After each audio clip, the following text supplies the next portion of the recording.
Alors, est-ce que vous savez ce que c'est ça? Ah non, ah. Ça, c'est un couteau. Donc, c'est un couteau qu'on m'a offert. Et ce couteau, si vous voulez, il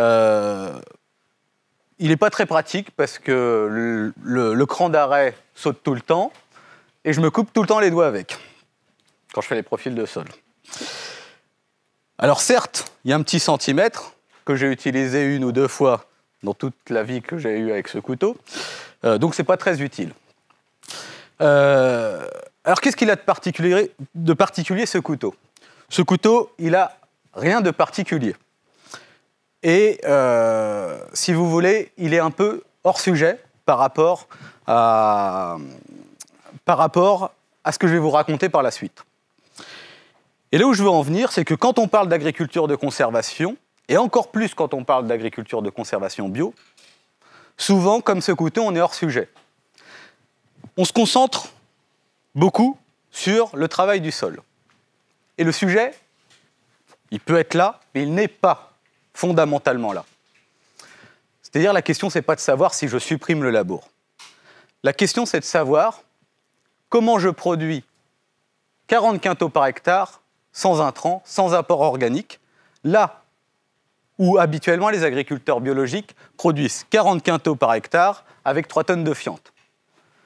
Donc la question, elle n'est plus de supprimer le labour, elle est de savoir comment j'améliore l'autofertilité de mon sol et comment j'améliore la capacité de la plante à améliorer la fertilité du sol.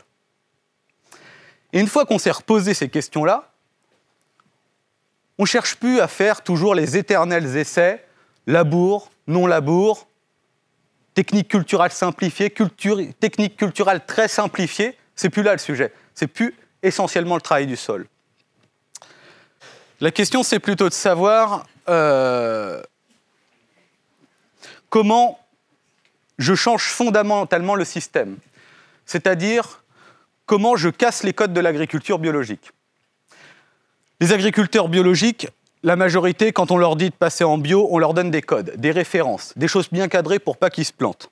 L'agriculture de conservation bio, c'est prendre tous ces codes, les casser et les remettre tous en question. Et c'est ça toute la complexité de l'agriculture de conservation. L'agriculture de conservation bio, c'est prendre des risques. C'est accepter de prendre des risques, c'est accepter de se planter, c'est accepter de pousser le système dans ses retranchements pour voir ses limites et pour identifier les leviers dans le futur qu'on aura pour réussir. Et donc, partant de là, les agriculteurs de conservation en bio, ils font des techniques telles que le broyage des luzernes. Donc, ils vont se mettre à broyer leurs luzernes et les restituer au sol, alors que dans ces secteurs, tout le monde déshydrate la luzerne et la vend, et l'exporte et la vend. Pourquoi ils font ça? Parce qu'ils se posent la question tout simplement, comment moins exporter de potasse? Comment mettre plus de carbone dans le sol pour la biologie du sol? Et comment mettre plus d'azote dans le sol? Ils vont commencer à se dire, c'est vrai, en bio, on retarde toujours les semis. Mais finalement, si je semais très tôt, est-ce que je n'aurais pas une culture plus développée, un système racinaire plus développé, une meilleure capacité d'utilisation de la fertilité du sol?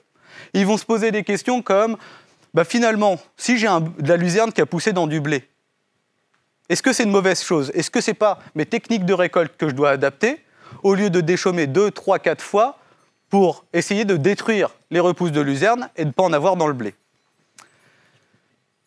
Donc pour l'agriculture de conservation, participer au groupe agriculture de conservation, c'est accepter de travailler sur tout ça.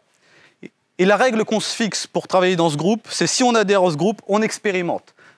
Si on adhère à ce groupe, on partage, on donne sa positionnement. Si on adhère à ce groupe, on participe aux réunions. C'est un groupe à une seule vitesse. Il n'y a pas les observateurs, il n'y a pas les faiseurs, il n'y a que les faiseurs. Et donc, pour finir, je pense que c'est très agréable de travailler avec un groupe comme ça. Comme je vous disais, ce n'est pas moi qui prends les risques, c'est les agriculteurs qui prennent les risques. Et ce qui est agréable, c'est de travailler avec des agriculteurs qui acceptent de changer et qui, à mon avis, vont faire l'agriculture biologique de demain.